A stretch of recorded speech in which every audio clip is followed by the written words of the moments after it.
Paano mabuksan ang Facebook account na may two authentication factor? Kasi once na naka-turn on ang iyong two authentication factor at kung ilagin mo ang iyong account sa ibang device, kahit tama ang password na iyong ginamit, ay hihingan ka pa rin ng code. Ibig sabihin, para mabuksan mo uli ang iyong account, ay kailangan mo ng code galing kay Facebook na makikita mo lamang sa iyong email at mobile number na ginamit. Kaso ang problema, wala na sa iyo ang number. Di kaya hindi mo na mabuksan ang email address na iyong ginamit. Lalo na kung nawala ang iyong cellphone at nakasalpak ang number na iyong ginamit. Kaya kapag nawala ang iyong cellphone, naka-on ang two authentication factor sa iyong Facebook, ay gawin mo na to kaagad para may logout mo ang iyong account sa nawala mong device. Tandaan, iba po ito sa nakalimutan yung email at password. So kasi dito, kailangan mo munang mag-login, then magsisend ng code sa Facebook. So kung nakalimutan mo yung email, then password, wala na sa yung number, o di kaya wala na yung Gmail, ay ibang option na yung lalabas. Kung gusto mong malaman paano buksan muli ang Facebook account na walang code, panoorin mo ang video na to. Pero bago ang lahat, kung nagustuhan mo ang ganitong video, ay huwag mo kong kalimutang i-follow para updated ka sa mga bago kong video. Una, punta tayo ng Google Chrome. Ayan, pag nasa Google Chrome na tayo, dito sa may upper right side, yung may tatlong tuldok, pinutin lang to.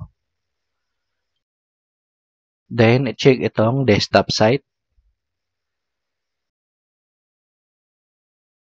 Then, tatype natin dito ang facebook.com.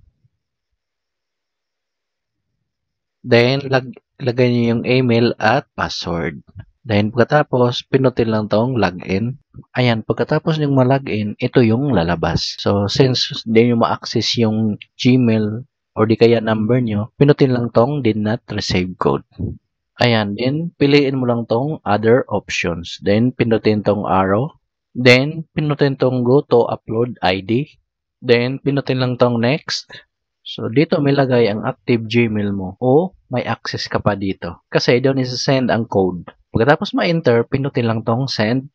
Pagkatapos, open mo lang ang Gmail mo at hanapin ang email ni Facebook na verification code at kopyahin. At i-paste mo dito. Pagkatapos may lagay yung code, pinutin lang itong next. Dito, mili ka ng ID na available sa iyo. Halimbawa sa akin ay passport.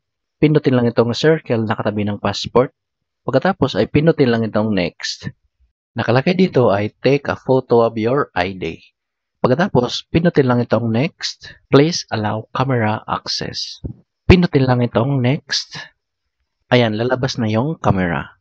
Ang gagawin mo lang at picture mo lang ang ID na pinili mo kanina. Halimbawa sa akin ay passport. Ang gagawin ko ay pipicturean ko lang ang passport. Pagkatapos ng picturean, pinutin lang itong next. Pagkatapos, mag-antay ka lang ng 24 hours at mag-i-email sa'yo ng code si Facebook. At yun ang i-enter mo kapag ikaw ay nag-login ng iyong Facebook account. So, ganoon lang kadali paano ma-recover ang Facebook account natin na may two authentication factors. Kung nagustuhan mo ang video na to, huwag kalimutang mag-like, subscribe, at hit notification bell para updated ka sa mga bago kong video.